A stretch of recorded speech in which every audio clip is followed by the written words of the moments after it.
Yeah, let's go meet our first guest. Let's do it. Come on, let's do it. Welcome to Rachel Hedges. She is the owner and founder of Bebito Toys. And we're talking upcycled, repurposed materials, some great gifts. Hi, Rachel. How are you? Great, how are you? I'm doing great. Happy to have you on the show today. Talk to us about your business. Why did you start this? All right, well, I started because I really like making things. And I also wanted to find something to do with all these extra clothes and items that are just being thrown away. Yeah. So I started turning them into toys. Oh, that's incredible. What are some of the items that we have here? Right, so here we have a plush toy named Dolores. Okay. She's a unique Dolores? design, it's kind of like a monkey, kind of like an owl, some Great. people say. All right. She comes in a mini version. This one is really fun. It's a little gnome. They are really popular. It's got a bell on the top. That's cool. Aw.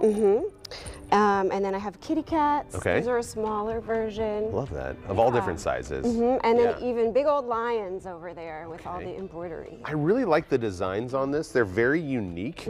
Talk to us about Dolores, because she's got an interesting story. She pops Yeah. up around Indy, doesn't she? She does. So Dolores is one of the oldest toys I've been making. She's been around since 2010. Okay. And she's not entirely my creation. I designed her, but through the years of talking to people who have bought a Dolores, I've learned a lot of things about her.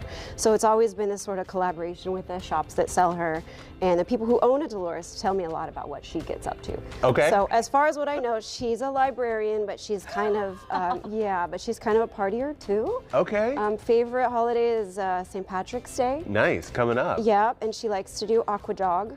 Aqua jog. I don't know. I like something like Someone that. told me this. We'll have to yeah. ask Dolores. Yeah. I She's bet. More active. I bet there's a handful of librarians out there who like to party. Oh yeah. Yeah, Oh, yeah. So, and you're walking us through a little bit of how you make these creations, right? Exactly, yeah. So this is an example of how I would deconstruct a sweater Okay. and then chop it up until it's a flat piece of fabric that you can use just like any other piece of fabric. I like to design my patterns from repurposed cardboard. Cool. And then you just cut it out and add whatever kind of decorations you like. I use a lot of repurposed stuff, so these are vintage spools of thread that someone gave me. Okay. Yeah, and yeah, creativity is really the guide. You can kind of go anywhere you want. That's incredible. What's your favorite part about running a small toy making business? Oh my gosh, I love it when people will come back to me after having received one of these, and they'll come to my studio and they'll say something like, our kid had one of these and now they're 13. Awesome. Yeah, or we're getting one for her now that she's starting to drive a car and stuff like that. Yeah, that's really cool. There is something very nostalgic about this, and I love that they're handmade, they're repurposed. So, you know, I think that is a neat trend that we're seeing too, is people really are being conscious of using those materials again. Yeah. What's one of your favorites? Is Dolores your go-to just because she's been with you the longest? I do love Dolores. She's so much fun. I never know what she's gonna do. But I've been loving these little baby kitties that I just made just because they're so teeny tiny and they're very simple. It's hard to pick a favorite. It's fun every time. So, yeah.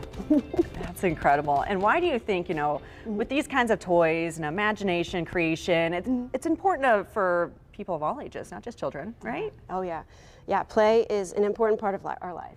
If you can relax and enjoy what you're doing and also stay in that zone of, you know, kind of exploring, have a childish mind, and you'll just get more out of what you're doing. I kind of like that you were like, she's kind of an owl, kind of a monkey, might be a librarian. I like that. It leaves it open for interpretation. Yeah. That's really cool. You mentioned your studio. Yeah. Where is that located? It's at the Circle City Industrial Complex, Okay. which is on Brookside, just on the Near East Side. Yeah. Great place to visit. We have open houses every first Friday of every month. Tons of places to visit.